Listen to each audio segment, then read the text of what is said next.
Friends அஸ்ஸலாமு அலைக்கும். இன்றைக்கி என்ன செய்ய போகிறோம்னா கோதுமை வச்சு வாழைப்பழத்தை வச்சு கேக் பண்ண போகிறோம். எப்படின்னு பார்க்கலாம். அதுக்கு தேவையான அளவு ஒரு பவுல் கோதுமை எடுத்துருக்கேன், 2 முட்டை, வனிலா எசன்ஸு, பேக்கிங் சோடா,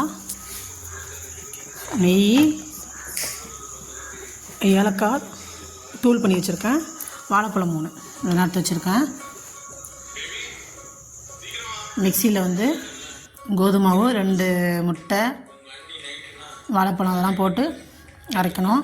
அதுலேயே ஏலக்காய் பொடி போடுங்க, பேக்கிங் சோடா, வெனிலா எசன்ஸ் எல்லாத்தையும் அதில் ஊற்றி ஒரு அரைங்க.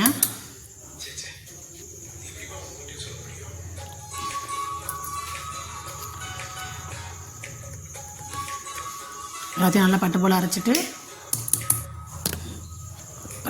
வச்சுருங்க. அரைச்சி வச்சுட்டு வாழைப்பழத்தில் ஜீனி இருக்கும், இனிப்பு இருக்கும். நம்ம இந்த கோதுமாவை முட்டையும் ஊற்றிருக்கோம்னா அதனால் ஜீனி பத்தாது, இனிப்பு பத்தாது. அதனால் இனிப்பு போட்டுப்போம். ஒரு 4 ஸ்பூன் ஜீனி போட்டிருக்கோம் பாருங்கள். போட்டு மறுபடியும் அரை வைக்கணும்.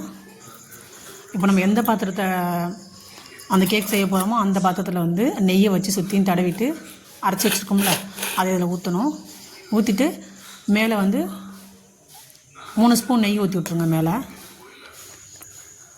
இட்லி செட்டில் வச்சோம்னா அரை மணி நேரம் ஆகும். எப்படியும் விசிலில் குக்கரில் வச்சுருங்க. விசிலில் வச்சிட்டிங்கன்னா ஒரு 4 விசிலில் சூப்பராக வந்துடும். சூப்பராக இருக்கும். நெய் நல்லா தாராளமாக ஊற்றுங்க. மேலே முந்திரி கட் பண்ணி போட்டுருங்க.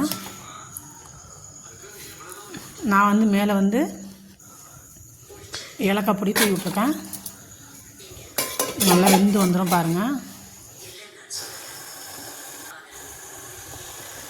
நல்லா சூப்பராக இருக்கும். ட்ரை பண்ணி பாருங்கள். இந்த வீடியோ பிடிச்சிருந்தா லைக் பண்ணுங்கள், கமெண்ட் பண்ணுங்கள், ஷேர் பண்ணுங்கள், மறக்காமல் சப்ஸ்கிரைப் பண்ணுங்கள். அப்புறம் கத்தி வச்சு குத்தி பாருங்கள் வெந்துருச்சானு. கத்தியில் ஒட்டாமல் வந்துச்சுன்னா வெந்துருச்சுன்னு எடுத்தோம். கேக் வெந்துருச்சு. கட் பண்ணி பீஸ் போட்டு சாப்பிட வேண்டியதான். சூப்பராக இருக்குது. நல்லா பஞ்சு மாதிரி இருந்துச்சு. சூப்பராக இருக்குது. ட்ரை பண்ணி பார்த்துட்டு எப்படி இருக்குன்னு கமெண்ட் பண்ணுங்கள். சிம்பிளான மெத்தட், ஈஸியாக பண்ணுறது. பஞ்சு மாதிரி இருக்கு பாருங்கள். நல்லாயிருக்கும் டேஸ்ட்டாக.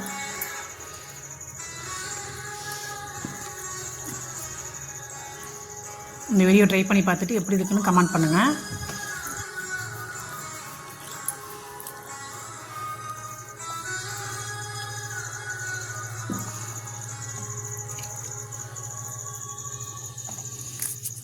பார்த்துட்டு எப்படி இருக்குன்னு சொல்லுங்கள். அஸ்ஸலாமு அலைக்கும்.